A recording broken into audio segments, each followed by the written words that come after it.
Singapore is marketed like a luxury ETF, low volatility, high efficiency, minimal drama, a city-state so optimized it feels less like a country and more like a portfolio allocation.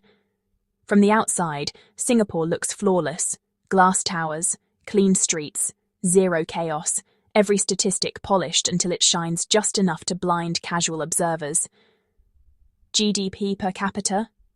Beautiful. Sovereign credit rating, pristine, infrastructure, surgical. Investors nod approvingly, expats post skyline photos, YouTubers whisper model nation like it's a sacred chant. And citizens? They learn early not to ask inconvenient questions, because perfection is expensive, and someone always pays the bill. The national brand is the product. Singapore doesn't just run an economy, it runs a brand. Stability is not a byproduct here, it's the core export. Foreign capital flows in because risk feels outlawed. Property prices soar because uncertainty is illegal. Stocks perform because volatility is treated like a moral failure. This is not accidental. This is policy, architecture, and messaging aligned with the precision of a high-frequency trading algorithm. But here's the problem no brochure mentions. A nation optimized for capital is rarely optimized for humans. Citizens as cost centers. In most countries, people are the point. In Singapore, people are often inputs. You are educated efficiently, employed competitively, housed strategically, monitored discreetly. Your life becomes a spreadsheet cell in a national balance sheet. Housing isn't shelter, it's asset appreciation with a mortgage attached. Work isn't fulfillment, it's productivity extraction with healthcare coverage. Retirement isn't rest, it's self-funded longevity risk management.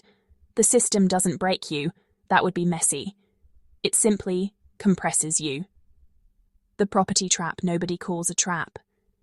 Let's talk real estate, because advertisers love it and citizens lose sleep over it. Property in Singapore is treated like a religion. Prices must rise, confidence must hold, doubt must remain theoretical. Home ownership is sold as security. In reality, it's a 30-year obedience contract. You work to pay the mortgage. You tolerate stress to protect resale value. You avoid rocking the boat because boats affect prices. And when prices rise too fast, citizens are told this is wealth.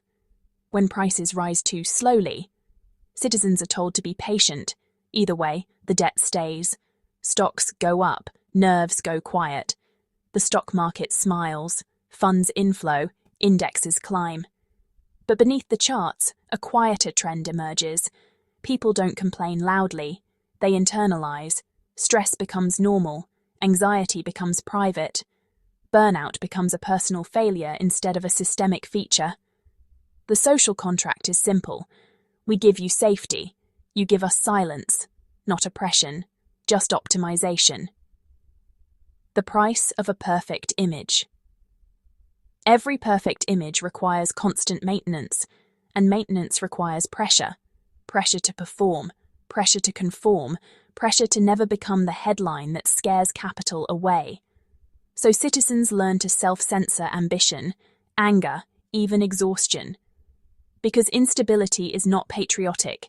This is not dystopia. It's more efficient than that. Pause. Breathe.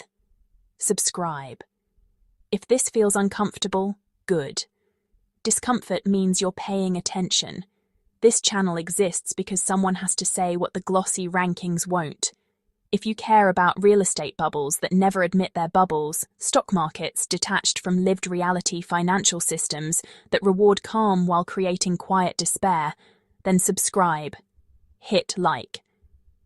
Algorithms respond better to engagement than truth, unfortunately. Singapore loves numbers, income numbers, productivity numbers, growth numbers. If something can't be measured, it's politely ignored. So here's the quiet contradiction. People are doing well on paper, and feeling worse in private.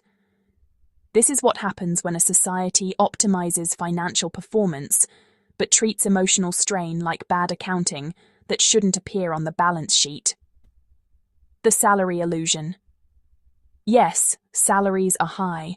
They look excellent in USD conversions. Recruiters repeat them like a mantra. But high income in Singapore behaves differently. It doesn't buy freedom.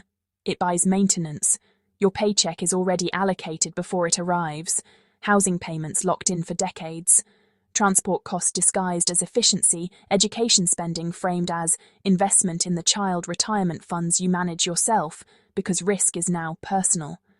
What looks like prosperity is often just high-speed cash flow. Money moves fast, relief does not. Work hard, stay calm, don't break the model.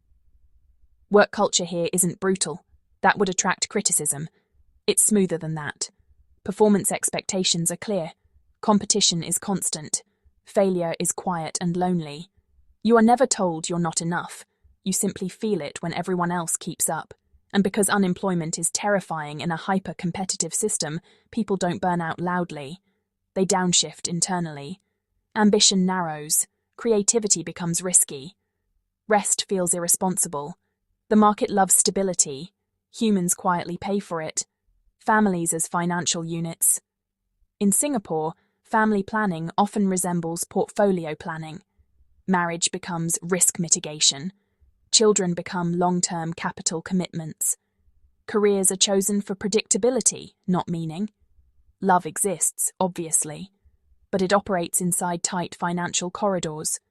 Romantic spontaneity doesn't survive mortgage math. Emotional honesty struggles under tuition projections. People don't say this out loud because it sounds ungrateful, so they say nothing. Mental health without the vocabulary. There's stress, plenty of it. But stress here doesn't scream, it hums constantly. Burnout is reframed as weakness. Anxiety becomes pressure. Depression is treated like a scheduling problem. You are expected to cope efficiently, because if you can manage complex financial products, surely you can manage your feelings too. That logic sells well. It helps nobody. Capital is comfortable, people adapt. Here's the unspoken rule.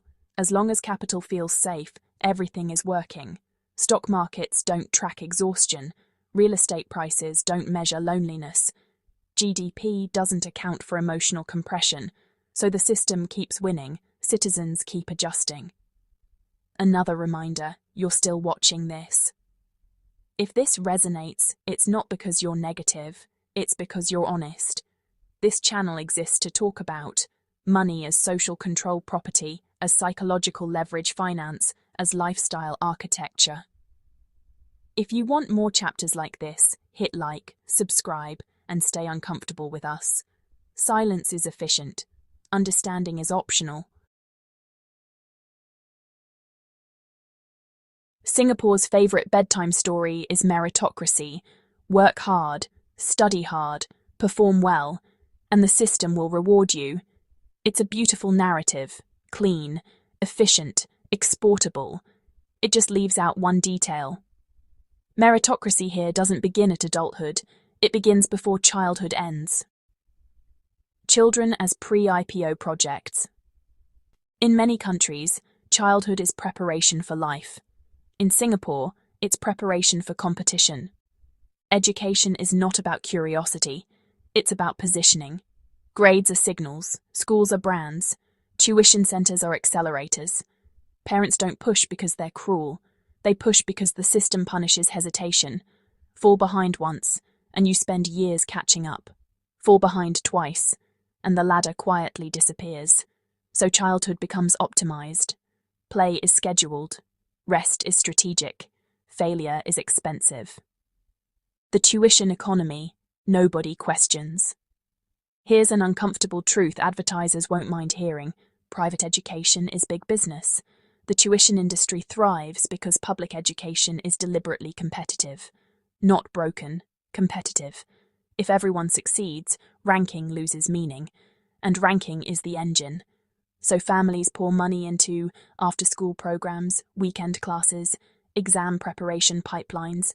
Education becomes a shadow market funded by parental anxiety, and anxiety scales beautifully. Meritocracy without a safety net. In theory, meritocracy rewards effort. In practice, It rewards early advantage plus endurance. Children don't compete as individuals, they compete as households. Time-rich families win. Money-rich families hedge risk. Everyone else hopes resilience counts as a strategy. When a child struggles, it's not framed as systemic pressure. It's framed as insufficient effort. And that lesson sticks. Failure is quietly personalized. When adults burn out later, this is why. They were trained early to internalize pressure, to interpret struggle as personal deficiency, to view rest as something earned, not necessary. So when stress hits at 30, 40, 50, they don't question the system. They question themselves. The system remains perfect. The individual adjusts. Again. Why this matters to money. Here's where finance re-enters the room, pretending it was never gone. A population trained to self-blame, self-discipline, self-finance risk is incredibly stable. People don't riot over stress. They invest in coping mechanisms. They buy property to feel secure. They buy insurance to feel prepared. They buy courses, certifications, upgrades. Consumption replaces protest. Markets love that. Pause for the algorithm. If you're still here, you already know this isn't just about schools. It's about how financial systems shape psychology, starting young and compounding quietly. If you want Chapter 4, where we connect this directly to shrinking birth rates, delayed marriages, emotional exhaustion disguised as choice, then like the video. Subscribe to the channel. Visibility is the only currency this conversation runs on. At some point, the numbers stop being abstract. Birth rates fall, marriages delay, households shrink, and the official explanation arrives on schedule. People are choosing differently. That's a neat answer. Markets love neat answers. It avoids the messier truth. When the cost of stability becomes too high, people stop investing in tomorrow. Marriage as a financial instrument. Marriage in Singapore is no longer romantic first, practical later, it's practical first. Then maybe romantic, if cash flow allows. You don't ask, do we love each other enough? You ask, can we afford housing together? Can we survive a job loss? Can we fund 2 careers and maybe 1 child? Marriage becomes leverage, divorce becomes systemic risk. So people delay. Not because they hate commitment, because commitment is priced like a luxury asset. Children as negative yield assets. Here's the calculation nobody says out loud. Children are emotionally priceless. Financially, they are deeply unprofitable. High education costs, opportunity costs for parents, housing upgrades, time destruction. In a system that trains people to think in ROI terms, this matters. So people run the math. Quietly, rationally. And then they decide not to decide. The demographic problem. Capital can't fix, governments can subsidize, offer bonuses, run campaigns, but you can't tax fear away. When people feel permanently behind one mistake away from collapse responsible for all future risk, they don't build families, they build buffers, savings accounts, investment portfolios, emergency plans. Children don't fit neatly into those spreadsheets. Aging quietly, efficiently.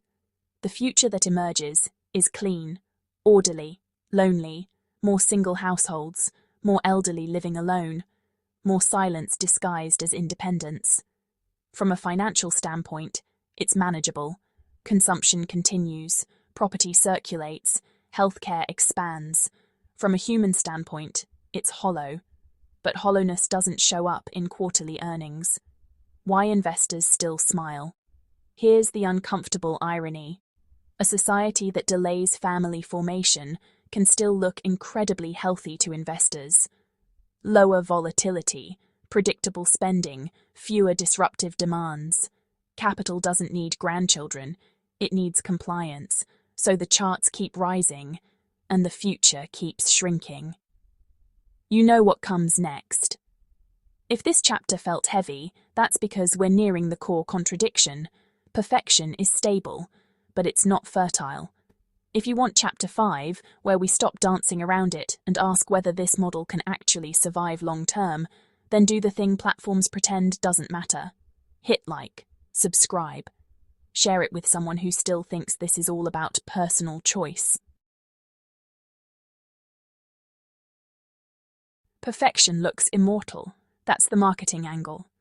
But systems don't age like brands. They age like balance sheets, slowly, quietly, then all at once. When optimization meets time. Singapore's model assumes something very specific, that people will keep absorbing pressure, that productivity will outpace exhaustion, that efficiency can substitute for renewal. For a while, it works. Capital flows in, talent circulates, property prices hold, but time does what it always does.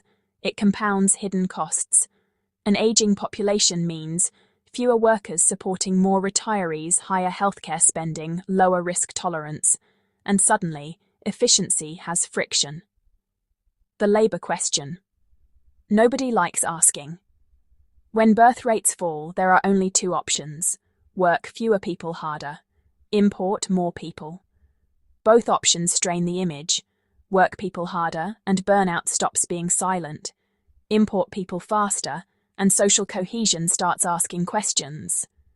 Neither fits neatly into a perfect nation narrative. So the conversation stays technical, policy-focused, emotionally sterile. That's intentional. Capital eventually notices. People are tired. Markets can ignore stress. They cannot ignore demographics forever. Investors eventually ask, who buys the property? Who staffs the offices? Who pays into the system? When the answer becomes fewer people under more pressure, confidence shifts. Not dramatically, not publicly, quietly. The image starts needing maintenance. At this stage, perfection becomes work. More messaging, more branding, more reassurance. Rankings matter more than reality. Appearances start pulling ahead of experience. This is the most dangerous phase for any system, when looking stable becomes more important than being livable. What citizens already know, citizens don't need reports to feel this. They feel it in delayed decisions, in quiet exhaustion, in the sense that life is always postponed, not failed. Postponed, and postponement stretched long enough becomes a future that never arrives. The final irony. Singapore didn't fail. That's the twist. It succeeded so well at optimization that it exposed the limits of optimization itself. You can engineer efficiency, you can manage risk, you can attract capital.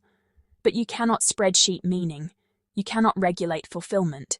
You cannot brand a future into existence. Why this channel exists. If you made it this far, you already understand why this matters. This isn't anti-success, it's post-illusion. This channel talks about money as architecture, finance as psychology, prosperity that looks great but feels narrow.